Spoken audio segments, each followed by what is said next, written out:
하나님께 영광의 박수 돌리겠습니다. 찬양 감사드립니다. 힘찬 찬양, 설날 주일 찬양, 하나님을 찬양합니다. 항상 우리 반주 너무나도 훌륭하신데 오늘 반주는 더 특별한 반주가 찬양과 함께 어우러진 것 같습니다. 찬양으로 또 반주로 또 믿음으로 모든 삶 속에서 승리하시는 2023년 되기를 주님의 이름으로 축복합니다. 한 해를 시작하며 가족들이 함께 모여 예배하는 민족 고유 명절 설날 주일입니다. 아까 우리 광고 시간에는 말씀 제목으로 인사를 했는데요. 이번에는 우리 고유의 명절 인사를 한 번 더 하면 어떨까 생각이 드네요. 우리 옆에 계신 가족들 친집을 우리 동역자들한테 새해 복 많이 받으세요. 우리 인사. 새해 복 많이 받으세요. 예. 새해 복 많이 받으십시오. 예. 예. 감사합니다. 예, 이렇게 기쁜 축복의 이야기인데 우리가 평소에도 많이 축복해 주시고 복을 많이 받으시기를 바랍니다. 저하고도 같이 인사하면 좋겠습니다. 새해 복 많이 받으세요. 새해 복 많이 받으세요. 예, 감사합니다. 예, 예. 우리가 새해 복 많이 받으세요. 이러한 또 하고 싶으세요? 예, 우리 이번에는 그러면은 한 번 더 하지요. 오늘 고향교회 방문하신 분들도 계시고요. 우리 오늘 예배 끝나고 만나야 될 우리 가족들이 있습니다. 우리 예배 드리면서 새해 복 많이 받으세요. 우리 한 번 더 크게 인사하겠습니다. 새해 복 많이 받으세요. 새해 복 많이 받으세요. 예. 축복하는 것은 참 좋은 일이고 결코 아낄 필요가 없는 그런 말인 것 같습니다. 새해 복 많이 받으세요. 이 말씀을 가지고 오늘 이야기를 시작해 보려고 하는데요. 우리가 이 말씀을 잘 다시 한번 살펴보게 되면 복 많이 받으세요. 여기에 집중이 돼 있어요. 그렇죠? 좋은 겁니다. 좋은 거죠. 그런데 한 번만 더 이 말씀을 잘 들여다 보면은 동사가 많이 강조돼 있습니다. 복 받으세요. 또한 받으세요. 이런 내용이죠. 그러니까 동사와 간접 목적어가 이 안에 많이 강조가 돼 있어요. 우리가 정확하게 그 의견을 전달하려면은 주어와 목적어가 나와 있는 게 매우 중요합니다. 제가 원하건대 여러분에게 복이 있기를 간절히 소원합니다. 이렇게 하면은 더 확실하지 않을까요? 그렇죠. 우리 한글은 그렇습니다. 새해 복 많이 받으세요. 복을 많이 받으세요. 여기에 집중이 돼 있는데 영어 표현을 보면은 맨 처음 나오는 것이 동사 간접 목적어가 아닙니다. 주어가 먼저 나오고 맨 마지막에 목적어가 나오거나 아니면은 주어 다음에 목적어가 나오고 동사가 맨 마지막에 나오는 경우들이 많이 있습니다. 예를 들어서 영어로 하나님이 당신에게 복 주시기를 원합니다. God bless you. 뭐가 먼저 나오나요? God 맨 먼저 나오죠. 그다음에 동사가 나오고 you 당신에게 복이 있기를 간절히 소원합니다. 우리가 새해 복 받기를 축복하는 이러한 내용들이 있는데요. 중요한 것이 뭐냐면은 누가 복을 주시느냐 이겁니다. God 하나님이 복 주시기를 원합니다. 누가 복 받기를 원하고 있습니까? 여러분이 복 받기를 원하고 있습니다. you 이거를 한 번 더 기억을 해보면 오늘 성경 말씀에 들어있는 내용도 우리가 더 쉽게 접근할 수 있는 그러한 내용입니다. 오늘 온유 학생이 말씀 세 군데를 다 읽어 주었는데 그 말씀을 다시 한번 읽어보면은 동사가 먼저 나올까요? 아니면 주어가 먼저 나올까요? 자, 이 말씀에도 주어 하나님이 맨 처음으로 나온 것을 볼 수가 있어요. 우리 말씀을 보기 전에 이번에는 새해 복 많이 받으세요가 아니라 하나님이 당신에게 복 주시기를 원합니다. 이렇게 한 번 더 옆에 분하고 인사하면 어떨까 싶어요. 하나님이 당신에게 복 주시기를 원합니다. 예, 얼굴을 쳐다보면서 해야 되죠. 얼굴 쳐다보면서 다시 한번 하나님이 다시 시작. 하나님이 당신에게 복 주시기를 원합니다. 예, 주어 목적어가 들어가야 됩니다. 하나님이 복 주시는 거예요. 하나님이. 그리고 누가 받는 겁니까? 믿는 우리 또한 하나님을 사랑하는 여러분들이 복을 받는 것입니다. 그러한 복이 2023년도에 있기를 간절히 바랍니다. 오늘 말씀도 보겠습니다. 이사야 43장을 보게 되면은 하나님이 백성들에게 새 일을 행하심으로 이렇게 말씀이 시작이 되고 있어요. 백성들이 그로 말미암아 하나님을 찬양하게 될 것이다. 역시 여기도 백성들이 은혜를 입은 다음에 하나님을 찬양하게 될 것이다. 주어와 목적어가 분명하게 나와 있는 것을 보게 됩니다. 우리가 굉장히 중요하게 봐야 되는 부분이거든요. 사도행전 16장도 마찬가지입니다. 빌립보 감옥에서 바울 구하실라가 주어가 나오고 있죠. 그 다음에 하나님을 찬양하며 기도하니 목적어가 나오고 있죠. 그런 다음에 어떤 일이 벌어졌느냐? 옥문이 열렸습니다. 간수와 그 가족들이 구원받는 이야기가 그 뒤에 나오고 있습니다. 자, 주어 목적어 우리 삶 속에서 얼마나 중요한 내용인지 다시 한번 볼 수 있는 내용이고요. 마태복음 9장도 마찬가지입니다. 주님께서 잔치를 베푸시되 그 잔치에 죄인들을 부르시고 그들에게 복을 주시는 내용이 나와 있어요. 역시 여기에도 주어와 목적어가 분명하게 제시가 되어 있는 것을 우리가 확인하게 됩니다. 하나님은 우리에게 복을 주시기를 원하고 계십니다. 또한 우리는 복을 받기를 원하고 있습니다.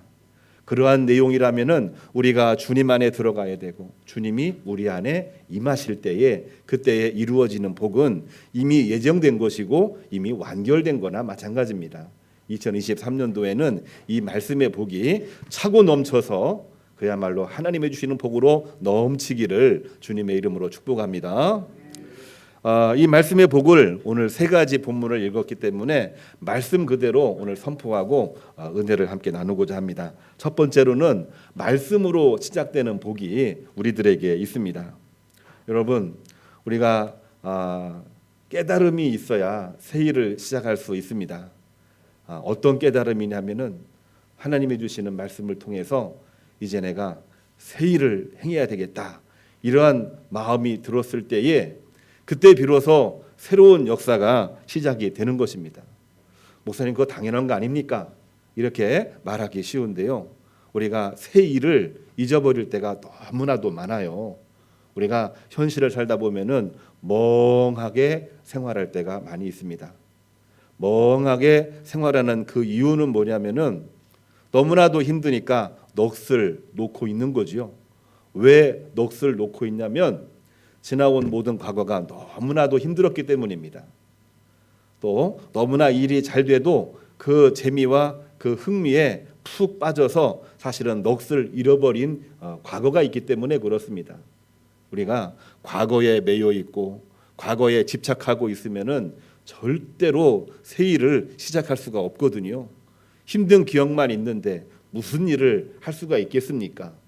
소망이 없어 보이는데 새 일을 하려고 하는 마음이 어디에서 생길 수가 있다는 말입니까? 거의 불가능한 내용이죠. 그러할 때에 하나님께서 잠자고 있는 이스라엘 백성들에게, 그리고 힘에 지쳐서 쓰러져 있는 모든 성도들에게 주시는 말씀이 있어요. 그게 바로 뭐냐면 오늘 우리에게 주시는 하나님의 말씀입니다. 보라, 내가 새 일을 행하리니 이제부터 내가 그 일들을 나타낼 것이다. 이 말씀이 오늘 우리에게 주시는 하나님의 말씀이 되는 것입니다.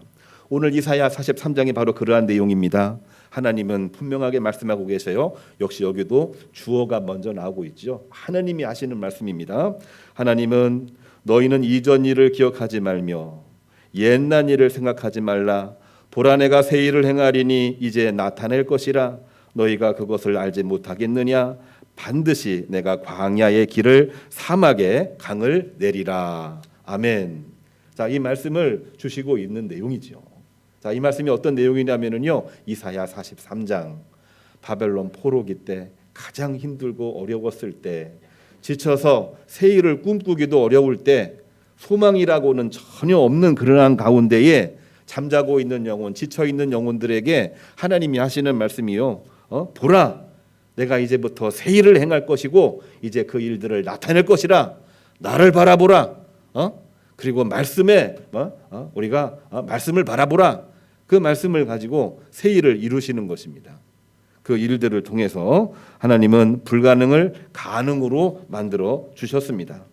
하나님이 가능으로 만들어 주시게 된 내용을 우리는 몇 년 전에 말씀을 통해서도 함께 나누었죠. 시편 126편 5절에서 6절 1절 내용이 더 중요한데요. 70년 포로 생활을 마치 꿈에서 깨듯 시온의 포로를 돌려보내시는 것 같이 꿈에서 내가 꿈을 꾸는 것 같았더라. 이 말씀이 남아 있는 것을 보게 됩니다. 또한 이것은 하나님 당신을 위해서 하나님이 예정하신 또 말씀하신 내용이기도 해요. 시편 43편 이사야 43장 21절을 보면은 이러한 일들이 하나님께서 당신의 영광을 받으시기 위해서 이 일들을 이루신 것이라 그랬습니다. 금년 2023년 이제는 하나님이 새 일을 이루시고 그 일들이 새롭게 나타나는 그러한 해라고 하는 것을 말씀을 통해서 분명하게 우리에게 주고 있습니다. 오늘 우리 박 권사님 기도하시면서 성경 일독 전교인이 다 같이 우리 하기로 결심하고 다짐을 했습니다. 왜 이러한 기치를 우리가 이야기하면서 금년을 출발하고 있는 것일까요? 다른 거 아닙니다. 말씀을 읽을 때에 우리가 그동안 놓쳤던 하나님의 말씀이 우리 마음속에 깨달음으로 다가오기 때문에 그렇습니다. 이사야 43장 오늘 말씀을 읽었습니다만 가장 마음에 와 닿는 말씀이 뭔가요? 여러 말씀들이 있지만 저에게 가장 마음에 와 닿는 말씀은 보라 내가 새 일을 행하리니 이제부터 그것을 나타낼 것이라. 이 말씀이 제 마음을 울릴 수 있는 또 울리고 있는 말씀이 되었습니다. 우리가 지난날의 과거를 보시기를 바랍니다. 지금 현재를 보시기를 바랍니다. 결코 녹록지 않습니다. 경제, 정치, 군사적인 문제, 코로나뿐만이 아니라 이제는 모든 것이 다 어렵고 혼란스러운 그러한 때가 되었습니다. 제가 볼 때에도 소망이 없어 보입니다. 우리가 넋을 놓고 있어요. 다 포기하고 있습니다. 그러나 새해가 밝았습니다.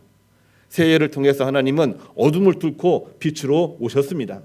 우리에게 주신 하나님의 말씀은 무엇입니까? 보라, 내가 새 일을 행할 것이고 그 새 일을 이제는 나타낼 것이니라. 이 말씀을 우리에게 주시고 있는 것입니다. 우리가 잠자고 있을 때, 가만히 있을 때, 아무것도 하고 있지 않을 때에는 이런 깨달음이 올 수가 없어요. 그럼에도 불구하고 아침에 성경 한 장을 읽고 낮에 마저 4장을 읽는 순간에 그 말씀을 통해서 하나님이 주어가 되시고 목적어가 나에게 되고 여러분이 되게 되는 말씀 한 가지가 내 마음속에 들려옵니다. 그러할 때에 나에게 깨달음이 오지요. 하나님이 나로 하여금 새 일을 행하게 하실 것이고 그 새 일을 이제는 나타내게 될 것이니라. 이 말씀이 이루어지는 2023년도 여러분들의 모든 삶, 여러분들에게 주신 하나님의 은총이 차고 넘치기를 주님의 이름으로 축복합니다. 두 번째로 주시는 하나님의 말씀은 찬양과 기도로 누리는 복을 우리가 말씀을 통해서 분명하게 기억했으면 좋겠습니다. 찬양과 기도 없이 역경 고난을 절대로 이겨낼 수가 없습니다. 나는 이미 충만한 사람이기 때문에 고난 역경 다 이겨낼 수 있어. 옛날에도 힘든 거 다 해봤어. 그렇게 생각하는 경우들이 종종 있는데요. 그런 분들이 제일 먼저 넘어지는 것을 저는 여러 번 목도하게 됩니다. 우리가 견딜 수 있는 것은 뭔가요? 우리가 이겨낼 수 있는 힘은 어디서 오는 건가요? 내 안에서 있다라고 생각하지만 이미 하나님께서 우리에게 주신 놀라운 능력입니다. 그 힘은 내가 하나님과 깊은 결속 관계를 가지고 있을 때에만 가능한 내용이에요. 찬양을 통해서 하나님 앞에 기도하는 그 시간을 통해서 우리는 매일매일 힘을 얻고 있는 것입니다. 그 힘을 가지고 오늘을 살고 있기 때문에 내가 지쳐도 지친 것이 기쁨이 되는 것이고 내가 힘들어도 그 힘든 것이 열매로 이어지는 것입니다. 내가 조금만 어렵고 힘들고 그것을 탓하고 그것을 불평불만 가지게 되면은 내 스스로 무너지게 돼 있어요. 그것을 하나님께서는 극복할 수 있도록 우리들에게 찬양이라고 하는 은사를 주셨고 기도라고 하는 은사를 우리에게 주신 것입니다. 오늘 사도행전 16장 25절에 나와 있는 말씀도 우리가 알고 있는 말씀이긴 하지만 이 말씀을 재밌게 한번 읽어보시면 좋겠어요. 하나님께서 바울에게 은혜를 내려주셨고 환상을 보여주셨습니다. 어디에서? 에베소라는 곳에서. 아시아에만 2번째 와서 선교 여행을 하고 있는 그러한 중이었는데 하나님이 갑자기 나타나셔서 성령을 통하여 말씀하고 계셔요. 아시아에만 복음을 증거하지 말고 저 유럽에 가서 복음을 전하여라. 그 말씀을 듣는 순간 바울은 너무나도 흥분했습니다. 야, 하나님이 나와 함께 계시고 하나님이 나를 통하여 저 유럽, 세계의 중심지가 되고 있는 저 유럽을 향하여 원대한 꿈을, 원대한 비전을 나에게 보여주시는구나. 바울은 흥분이 된 가운데에 유럽으로 건너갑니다. 그 첫 번째 장소가 어디냐면은 빌립보라고 하는 도시였어요. 빌립보에서 복음을 증거하는데 많은 사람들이 회개하고 돌아옵니다. 특별히 귀신 들린 아이를 고침으로 말미암아 더 많은 사람들이 예수 믿고 구원받게 되었는데, 그렇게 놀라운 능력이 임하자마자 바울과 실라에게도 시련이 닥쳐왔습니다. 그 모든 광경을 통하여 시기하고 질투했고 또 손해를 봤던 몇 사람이 바울과 실라를 고소고발했죠. 감옥에 들어갔습니다. 감옥에 들어가서 모진 고문을 받고 힘겨운 순간을 보냈는데, 그 순간 이 바울과 실라는 어땠을까요? 너무나도 힘들었고 하나님에 대한 믿음이 결국 이러한 결과를 낳는구나, 실족할 수밖에 없는 그런 상황에 이르게 되었을 때에 바울과 실라는 그 자리에서 하나님 앞에 찬양하고 기도하는 시간을 밤새도록 갔습니다. 오늘 말씀을 한번 자세히 보게 되면은 한밤중에 막 잡혀와가지고 고문당하고 수없이 많은 조롱을 당하고 그런 중에 다 지쳐가지고 쓰러져 있는 그러한 상황인데, 그러한 상황에 한밤중에 바울과 실라가 하나님을 찬양하며 기도하니 땅이 흔들리고 옥문이 열리고 그러는 가운데에 정말 놀라운 신비한 일들이 그 안에서 벌어졌습니다. 이거는 과학적으로도 합리적으로도 상식적으로도 설명하기가 쉽지 않은 놀라운 기적 이야기거든요. 어떻게 그러한 일이 있을 수 있겠는가, 이해되기가 쉽지 않습니다만은, 그러나 그 일이 이루어졌습니다. 많은 분들은 그쪽 지역에 화산 지역에 많아서 지진이 일어났고 집이 부서졌고 옥문도 파쇄가 되었고 하나님의 놀라운 역사가 이것이 아니겠느냐, 이렇게 해석하는 분들도 물론 없는 건 아닙니다만은, 중요한 것은 이 지진, 이게 중요한 것이 아니라 바로 그때라고 하는 겁니다. 가장 힘들고 어려울 때, 그리고 하나님의 역사가 이것밖에 안 되는구나, 실족할 수밖에 없는 그러한 관계에 이르렀을 때에 바울과 실라는 하나님을 향하여 찬양하고 기도했다라고 하는 것입니다. 바로 그때 옥문이 열리고 그리고 그 안에서 놀라운 기적이 발생하게 되죠. 간수가 옥문이 열리고 죄수들이 도망했다는 사실 앞에 실족하여 자살을 하려고 했습니다. 그도 역시 로마의 병사이긴 합니다만 로마의 철저한 병사는 아니었어요. 왜냐하면 로마가 세계를 지배하면서 사실은 포로로 끌려와서 사실은 병사가 된, 강제 징집된 병사이기 때문에 그렇습니다. 자기가 로마 병사가 된 이유 중에 하나는 다른 거 아니죠. 가족들을 먹여 살리기 위해서 직업이 필요했기 때문에 로마 병사가 된 겁니다. 로마 병사로서 간수가 되었는데 모든 죄수들이 도망갔기 때문에 이제 모든 책임은 자기에게 돌아오고 자기도 역시 죽을 수밖에 없는 위기 속에 빠지게 된 겁니다. 그래서 자결을 하려고 했을 때에 바울과 실라가 그를 붙잡아 놓고 이야기를 합니다. 왜 자살하려고 하느냐? 하나님이 이 일들을 이루셨다. 여기서 이러지 말고 주 예수를 믿으라. 그리하면 너와 내 집이 구원을 받으리라. 간수는 오로지 자기의 생명보다도 자기 가족 걱정만 했어요. 근데 기도하고 찬양했던 바울의 입술을 통해서 주 예수를 믿으라. 그리하면 너와 내 집이 구원을 얻으리라. 그 엄청난 폭압과 고통과 절망 앞에 바울과 실라가 기도하는 그 모습은 바울과 실라뿐만이 아니라 간수를 비롯해서 간수의 모든 가족들까지도 예수 그리스도를 믿고 구원받고 은혜를 누리는 역사로 바뀌게 된 것이 사도행전 16장에 나와 있는 말씀이 되는 것입니다. 성도 여러분, 우리가 찬양하기를 멈추면 절대로 안 됩니다. 성가대 찬양도 열심으로 전심으로, 우리 찬양단의 찬양도 기쁨과 감사로 찬양을 돌릴 때에 하나님은 우리와 함께 하십니다. 특별히 어렵고 힘들 때에, 피부로 와닿는 그 어려움과 힘든 것이 아니라고 할지라도 전반적으로 이 사회에 지금 드리워져 있는 어둠, 절망, 이거를 극복해낼 수 있는 유일한 힘은 그럼에도 불구하고 하나님을 찬미하는 것입니다. 찬양하는 것입니다. 찬양할 때 하나님이 힘을 주십니다. 그리고 기도할 때에 우리의 간구를 들으시고 기도할 때에 하나님이 주시는 깨달음을 우리가 얻게 되는 것입니다. 그렇게 하지 아니하고는 우리는 고난, 역경, 절망을 절대로 이길 수가 없는 것입니다. 심리적으로도 힘을 얻고 싶을 때에 찬양하면서 기도하시기를 바랍니다. 그렇게 하면서 우리 2023년 또 어떤 일이 있을지 우리에게는 다 알 수가 없으나 하나님을 찬양하고 기도하심으로 말미암아 열매를 맺고 승리하시는 새 일을 이루시되 이제 그 모든 새 일들을 나타내시는 하나님의 역사가 우리 교우님들 가정 위에, 직장 위에, 일터 위에, 자녀들 위에, 모든 가족들 일들 위에 차고 넘치기를 주님의 이름으로 축복합니다. 세 번째로는 신랑 되시는 주님과 함께 누리는 복이 우리에게 있습니다. 오늘 세 번째로 읽은 말씀이거든요.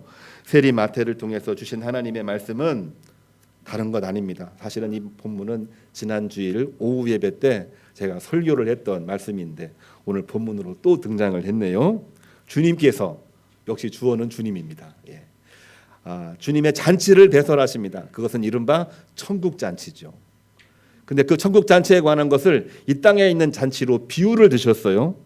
비유를 드시면서 누구를 부르시느냐? 많은 죄인들을 부르십니다. 그리고 이 죄인들이 주님과 함께 있을 때에 슬퍼하지 말고 기쁨으로 먹고 마시고 나누라, 이 말씀을 주신 것이 바로 세 번째 주시는 하나님의 말씀입니다. 우리는 잔치의 기쁨을 맛보고 있습니다. 잔치의 기쁨이 무엇입니까? 함께 예배하는 자리입니다. 예배하는 자리가 왜 잔치가 되는 것입니까? 주님께서 함께 하시기 때문에 이 자리는 잔치의 자리가 되는 것입니다. 말씀의 잔치가 있고 또한 오전 그 오찬의 식탁을 통해서 그 기쁨을 우리 성도와 함께 이웃과 함께 나누고 있는 것입니다. 그러한 기쁨을 우리들에게 이미 주셨어요.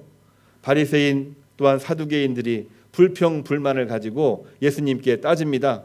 어떻게 금식하지 아니하고 죄인들과 먹기를 탐하면서 지내고 있습니까? 주님께서 하시는 말씀 우리가 분명하게 기억을 해야 되죠. 신랑이 베푸는 잔치에 신랑이 함께 있는데 누가 금식한다는 말이냐? 주님이 함께 계신데 어떻게 주님과 함께 금식한다는 말이냐? 주님께서 함께 계실 때에는 금식하며 슬퍼하지 말고 기쁨으로 함께 나누며 서로 중보하며 도구의 단을 쌓으며 주님과 함께 기쁨으로 힘차게 나아가라, 이 말씀을 예수님께서 주시고 있는 것입니다. 주님은 우리와 함께 계십니다. 2023년도에도 우리 하나님께서는 강복해 주시는 줄로 믿습니다. 복을 강하게 해주시는 줄로 믿습니다. 주님이 우리의 주인 되시고 우리와 함께 계심을 믿고 신랑 되신 주님께서 잔치를 베푸시고 우리를 부르셨습니다. 그리고 주인이 되셨습니다. 주님이 계시기 때문에 우리는 어려운 일, 슬픈 일이 있다고 할지라도 주님 바라보며 주님과 함께 나가는 것입니다. 그리할 때에 2023년 우리 기도하시는 모든 기도의 제목, 하고 있는 모든 일들, 만나야 될 모든 사람들과의 관계를 통해서 복의 복으로 은혜 위에 은혜로 차고 넘치기를 주님의 이름으로 축복합니다. 자, 하나님이 새 일을 이루신다고 했습니다. 세 가지 일로 새 일을 이루십니다. 이제 나타내실 거라고 했습니다. 주님 다시 오시는 그날까지 우리는 이 믿음 가지고 살아가는 것입니다. 이제 우리 파송 찬양 주님 다시 오실 때까지 함께 부르시면서 오늘 예배